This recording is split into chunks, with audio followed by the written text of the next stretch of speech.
Assalamualaikum warahmatullahi wabarakatuh. Di sini saya akan sedikit mereview buku yang berjudul Sejarah Islam di Nusantara. Nah, untuk yang masih belum tahu gimana model bukunya ya, ini seperti ini model bukunya Sejarah Islam Nusantara. Nah, buku ini ditulis oleh Michael Lavan, seorang profesor sejarah di Universitas Princeton, Amerika Serikat. Michael Lavan seorang non-muslim, namun dia mengakui bahwa Nabi Muhammad adalah sosok yang sangat teladan bagi umat manusia. Lavan menulis karya penelitiannya dalam buku Sejarah Islam di Nusantara.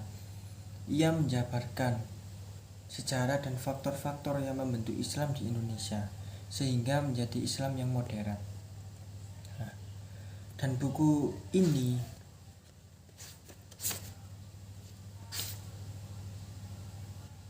rilis cetakan pertamanya itu pada September 2015. Dan di dalam buku ini terdapat 4 bagian. Nah, di bagian pertama ini terdapat inspirasi, ingatan, dan reformasi. Jadi, bagian pertama ini menceritakan proses masuknya Islam sebagai ajaran baru di Nusantara dengan berbagai data secara dunia. Bagaimana pribumi dengan mudah menerima ajaran baru karena Islamisasi yang dibentuk oleh ajaran-ajaran Sufi abad ke-17. Ajaran-ajaran tersebut menekankan hubungan mistis antara Nabi dengan Tuhan melalui sekelompok elit Muslim terpelajar yang dilindungi dan ditopang oleh otoritas kerajaan di Nusantara. Nah, dan lanjut ke bagian yang kedua. Di bagian kedua di sini ada kekuasaan dalam pencarian pengetahuan.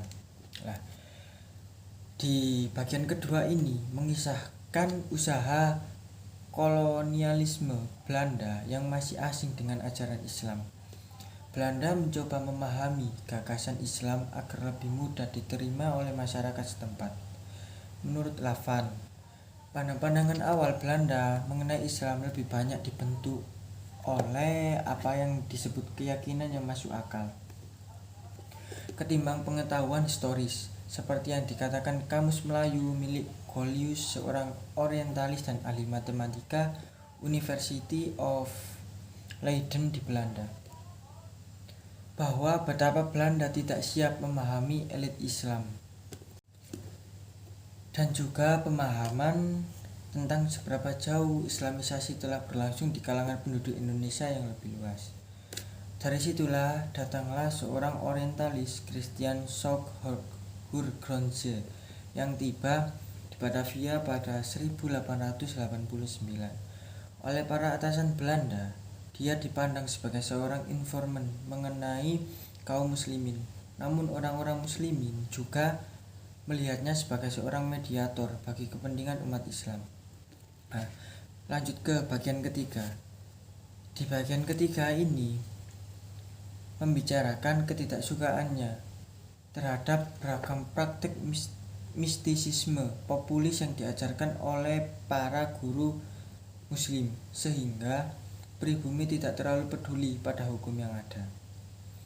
Dan Sok di sana berpura-pura menjadi muslim, bahkan mengganti namanya menjadi Abdul Ghaffar. Ia juga melakukan riset bersama orang asli Banten yang bernama Abu Bakar, yang menjadi pengantar pesannya kepada para ulama dan cendekiawan. Nah, pada bagian ketiga inilah banyak alasan mengapa Islam di Nusantara terbentuk menjadi ajaran yang khas lewat pengamatan langsung yang dipaparkan oleh Schok-Hurgronje tadi ya. Dan peran Sufisme dan ajaran tarekat pada awal abad 20 mengukuhkan ciri khas bagi Islam Nusantara karena merupakan hasil perpaduan dari ajaran Islam dan budaya asli. Dan Schok memang secara fisik tidak berada di Indonesia pada dekade kedua abad ke-20, tetapi para penasihat didikan Schok tadi yang meneruskannya. Dan di sini juga Schok mengungkapkan Belanda harus berterima kasih kepada para pemuja wali yang disebut terbelakang atau mursyid tarekat dalam bagaimana tulisan-tulisan mistis yang dianggap menyimpang. Dia bisa melihat kepribadian sejati kaum Muhammadan Hindia atau Islam Indonesia. Bahkan ia juga mengklaim bahwa perpaduan dan perbandingan yang paling muskil ialah ketika Islam Indonesia merupakan sebuah perpaduan antara pengetahuan budaya setempat dengan praktek tarekat Islam. Nah, kemudian di sini muncul kekuatan dari masyarakat yang dipimpin oleh para mufti atau ulama yang menyokong gerakan-gerakan nasionalisme demi kemajuan pribumi.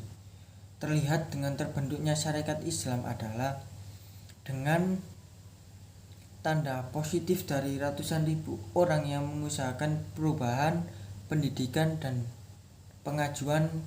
kemajuan bagi pribumi.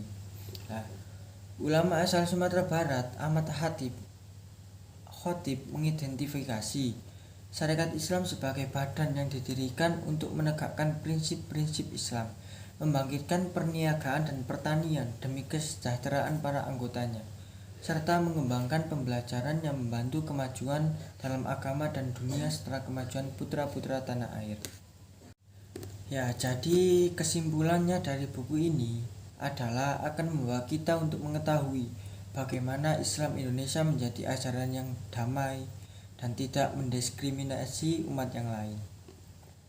Dari sejarah yang tertera dalam buku dapat dijadikan sebagai pengingat dan penyadaran pola pikir kita umat beragam, khususnya kaum muslim di Indonesia yang sedang menghadapi isu radikalisme agama. Karena sejarah memang tidak dapat dipelajari hanya dengan satu konteks saja, namun harus dilihat dari sejarah faktual lainnya. Dan buku ini sangat saya anjurkan untuk dibaca, khususnya penggemar dan pengamat sejarah peradaban Islam.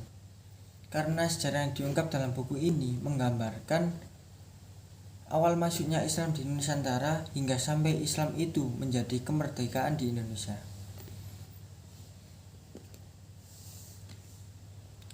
Lavan melalui risetnya mengumpulkan banyak data yang berbagai karya historis pada penelitian yang orientasi mengenai buku sejarah Islam di Nusantara ini. Jadi mungkin cukup segitu review yang bisa saya sampaikan. Mungkin untuk video yang selanjutnya saya akan mereview buku yang lain lagi. Ya. Wassalamualaikum warahmatullahi wabarakatuh.